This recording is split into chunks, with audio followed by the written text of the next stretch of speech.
Yeah, right, open this up and put the participants, that's.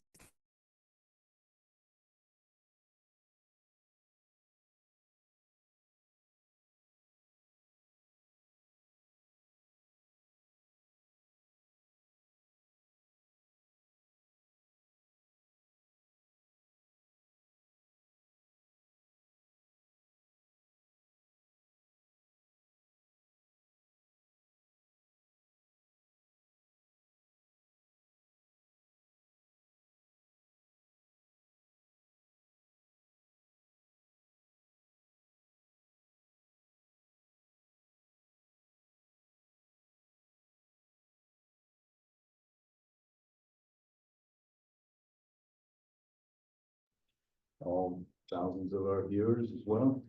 Thanks for joining. Thank you. Um, our first order is to approve the minutes for, meeting held December 9th.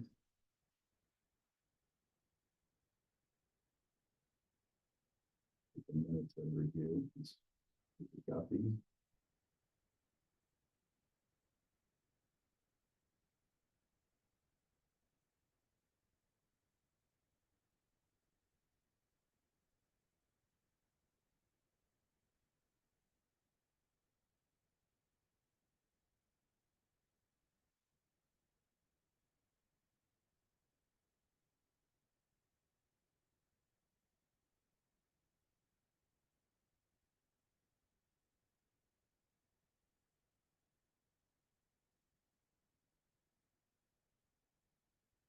Was very good minutes as always, so I'll move to approve, Mr. President. I'll second that motion. May I ask one quick question? Oh, I'm sorry. We had mentioned that the pop-up book sale raised $223. I think that was a record amount. Is that true?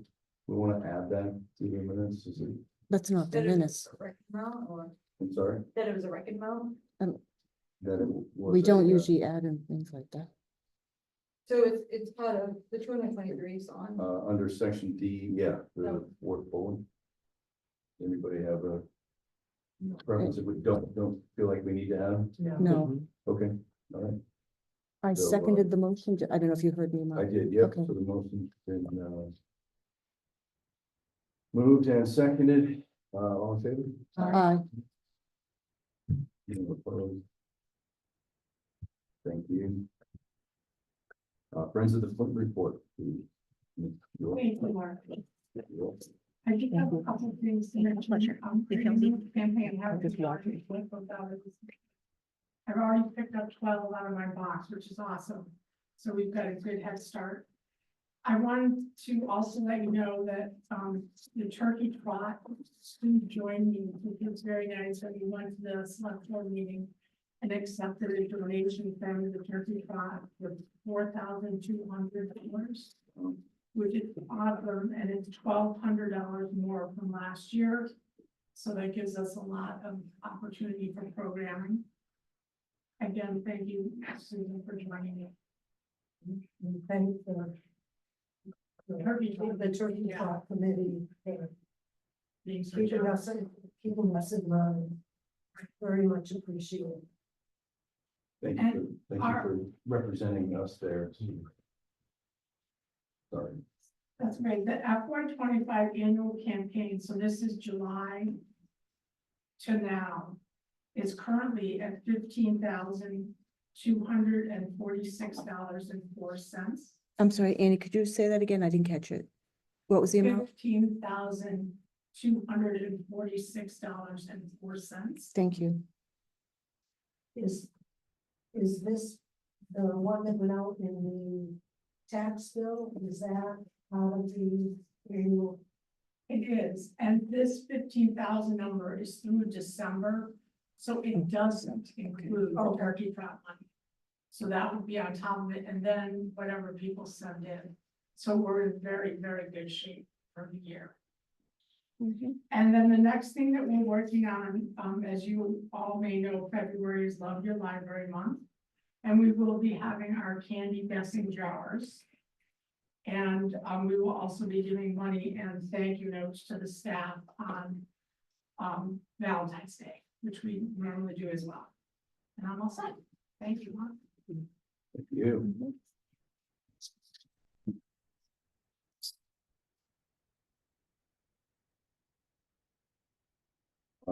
Next item is the trustees report. All right, thank you, Mr. Chair. I got an update for this, for the folks watching at home. I'm Justin Salzback, the town administrator. I'm sorry, excuse me. The trustees report, the item up is for this educational stipend. Hmm, Oh, is that, I thought you, That's what I'm gonna get into. oh, I'm sorry, I thought you No. were going to the director's report. No, Okay. no, thank you. No, no, But just in sorry. case anybody who hasn't seen my shining face for the past 6 months and wants to know who this guy is. That is who I am. But thank you, Maria. So just a You're quick update, the education stipend application. So there's a past practice, as you all know, through state aid. The library very generously funds education incentives for employees of the Flint Public Library. Recently, however, there has been an ongoing effort among the staff in this building to form a union on behalf of the employees of the Flint Public Library. As a piece of that, town administration and through human resources has been working to establish some type of collective bargaining agreement and working with legal counsel as well, help create some guidelines moving forward that will help govern that union body.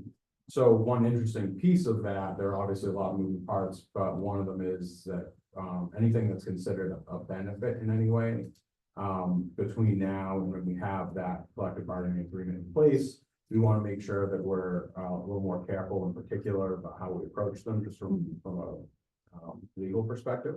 And so we had put together a side letter agreement reflecting the Flint's existing policy, but just making it clear that this, in so many words, this agreement makes no permanent change to the future CBA collective bargaining agreement, and by mutual agreement of the parties creates no past practice nor sets a precedent. So basically, it is a benefit that is bargainable. And so we're making that note between the parties. Yeah, and the policy was amended to include that benefit only for non-union personnel. Thank you, Costa, because, begs the question, why? Because the collective bargaining agreement only governs union personnel. And so as a secondary piece to that, not this evening, but at a future meeting, more than likely, when Loretta is back, establishing a future non-union policy to govern that moving forward. Just to kind of carve that out, so putting that on your radar. Are there any questions about that or how that'll be implemented? Could I just ask, would there any staff members not be union, given, wouldn't anyone going for a stipend be a full-time person, so wouldn't they be under union or no? So a union employee, or specifically a management employee wouldn't be in the union. Oh, would So, not, yeah, the management is not, correct? exactly. So the director, assistant director, anyone else is under management, those just two. those two positions? Mhm. So it's really only those two positions that would be non-union? Correct. Got it. Mhm. Okay, thank you. And is it mandatory everybody be in the union? If that's what's negotiated? Correct. Usually, yeah, right. You Okay. can't really opt out, can you? No. I don't think so, right? No. Well, Good. Well, that's going Yeah. out, not just opt out, that's So, out. yeah, right, yeah. Good question, though. It is a good question no, to know. exactly. Yeah, So we'll have an update for you, I'd say, in the coming months with a non-union piece, and then, of course, as we move through the collective bargaining process. That's our goal to button it up before we establish the budget for the upcoming fiscal year, but just being realistic, given the timelines, it's probably not gonna happen. It's a pretty comprehensive process, but we'll make sure we update boards and move through that. it's unfortunate only for someone, say, who had already taken classes and was really looking to that as a help to them for paying. So that's kind of unfortunate for that individual, if there was gonna be somebody, and I think there would have been, that would have benefited.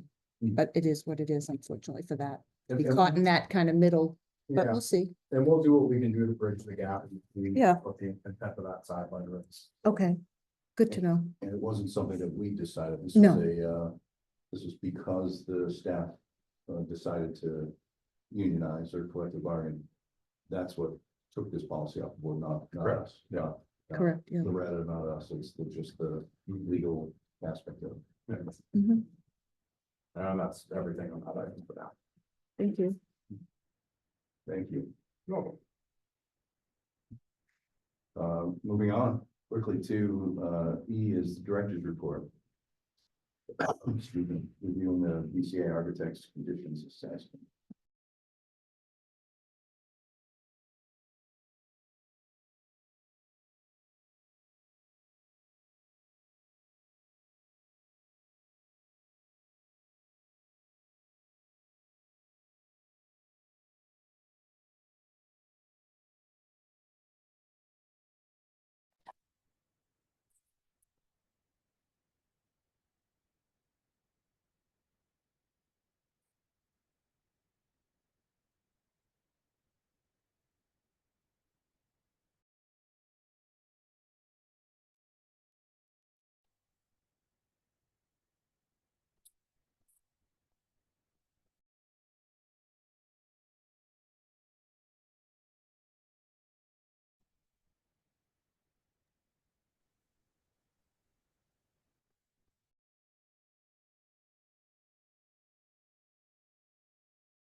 Hi, I'm sorry.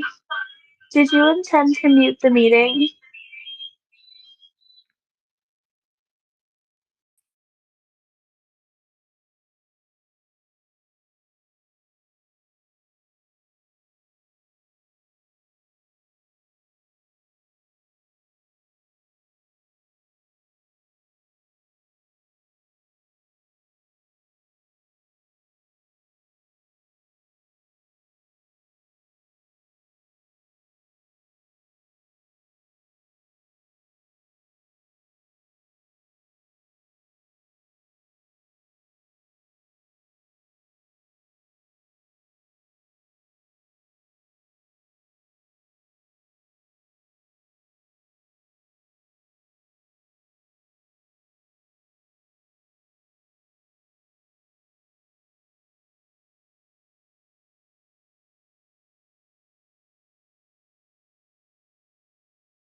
Or data. You a muted the really good library. document, Oh, so okay. that I didn't know you were Okay. still here.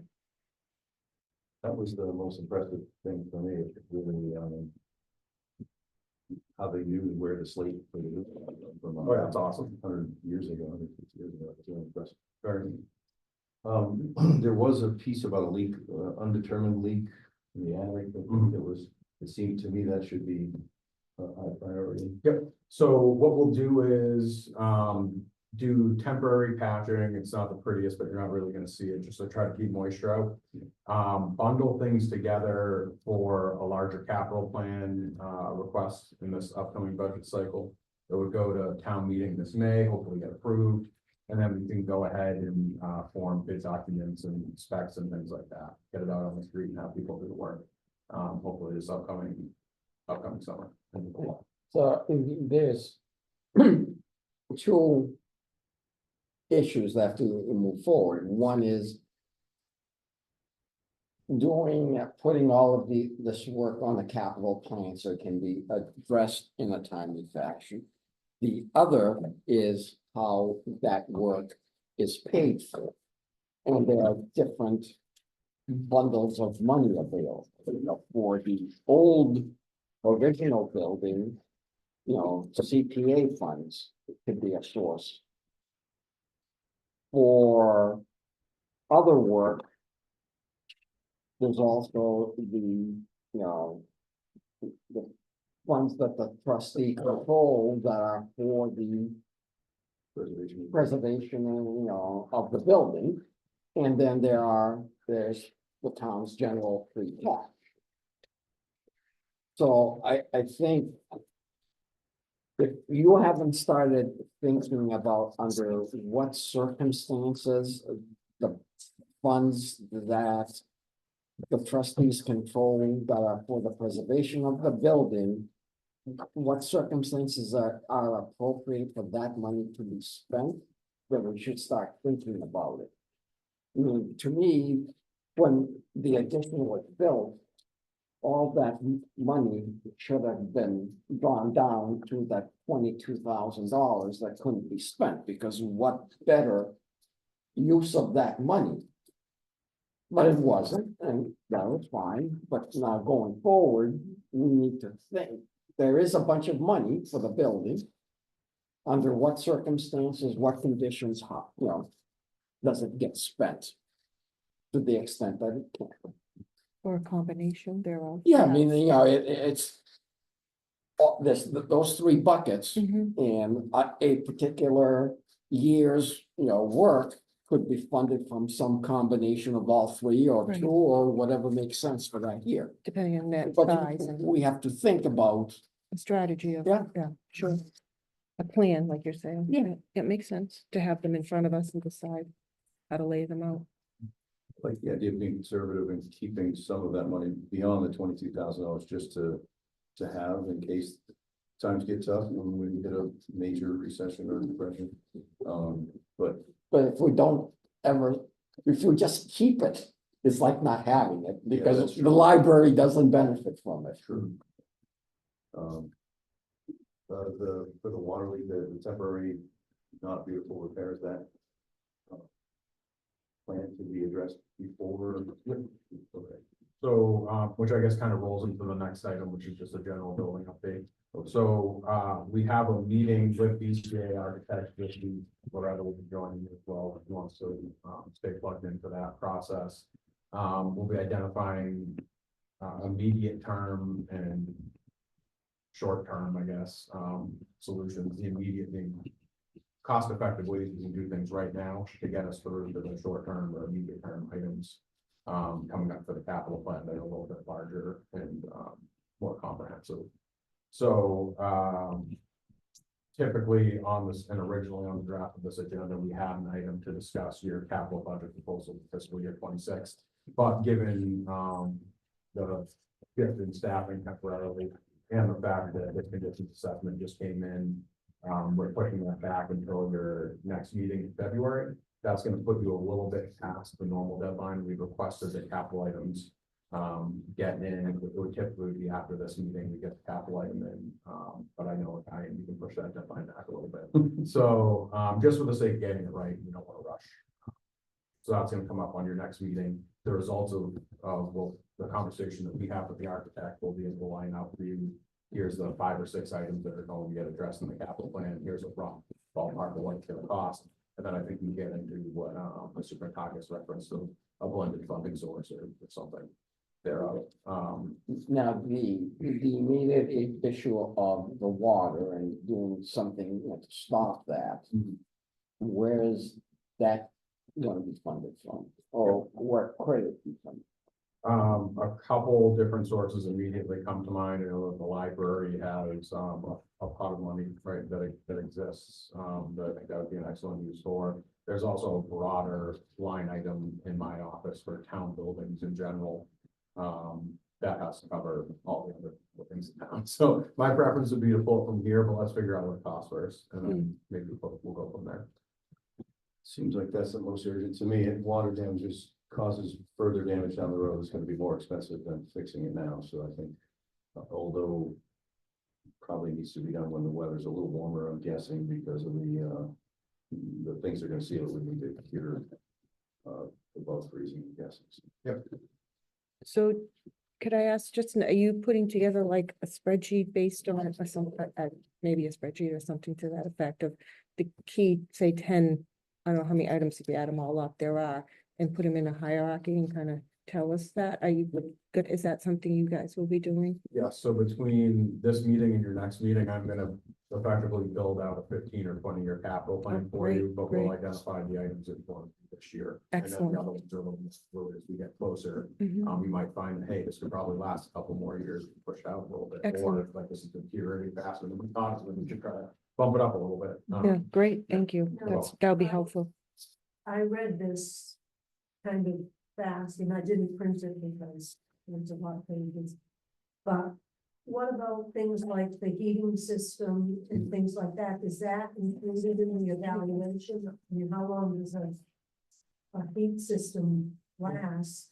I mean, I know we had problems with it. And is that the responsibility of the library or is that the responsibility of the town? So you raise an excellent point, which gets me to my next bullet, which is, I guess, items that have happened over the past couple of weeks. So, the week of Christmas, I was home helping field an issue in the children's library, right? So I wasn't getting sufficient heat. So that's one item we're looking at. I know they've since replaced 2 of the parts. There's a 3rd part that's outstanding. But the larger question here is how long does a mechanical system last? And is that covered in this report? Right. And so the answer is if well maintained 20 to 25 years, so you're getting up to kind of like some of the mechanicals. The second question is included in that report now. And so I would say putting into the request for this upcoming year a separate mechanical study to have a team come in and try to identify opportunities for efficiencies, maybe ways to roll in improvements for your mechanical system rather than having to do it all at once. We'll take a look at that as well.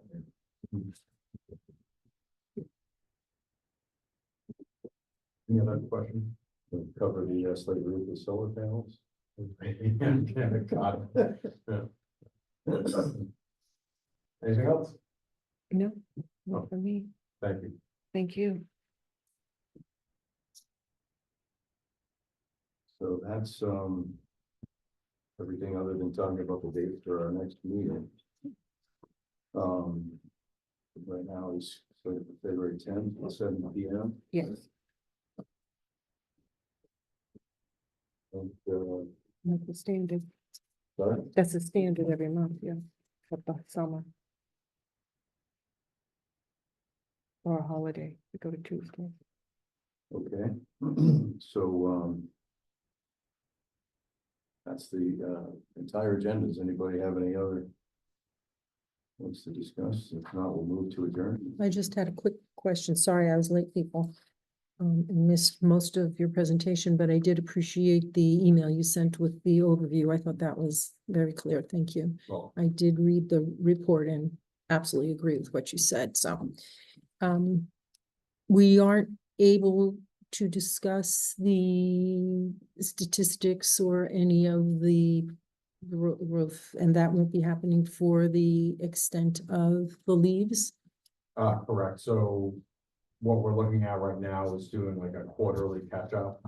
So compounding those 3 installments that you're going to miss. I'm not really the messenger to develop that, or, to deliver that data. Mhm. But we will still be compiling it and delivering it.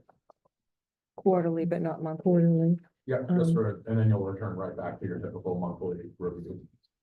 And what about the budget? Do we have a calendar for that, for the budget? I will How? build that out for you and bring it to your next meeting. So aren't there any meetings in February with the select board? So February, Saturday, February 1st. February first? Yep. Do we know our, So we Nope. don't have a time slot. we don't have a time slot, but it is February fourth, Feb- Saturday? First, Oh, I'm sorry, Yeah. I was looking at the wrong February. The first, okay. Correct. And, Ms. Bresnahan will reach out with a time slot for all of you, so it's like we can really follow.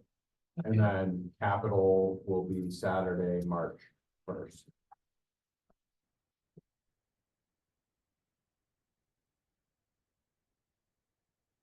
And who will be representing the library at these meetings? Loretta will be joining us at those. And, her and I are meeting weekly to change notes in so many ways, but she's been part of the budget process and has met with us, so she'll be there representing. Okay, is that appropriate considering she's on leave? Yes. Is there any update on the leaves? No. No changes from what we heard with both the, Discussing it at this time would not be appropriate. okay, I think she just asked if there's any changes. exactly, thank you. Nothing to make it off. Right. To move to adjourn? Yeah. Hearing no other comments, move to adjourn. We'll move. Second, We don't have to second. we officially adjourned at 7:27 p.m. Okay. the record, very efficient, Mark. Wow.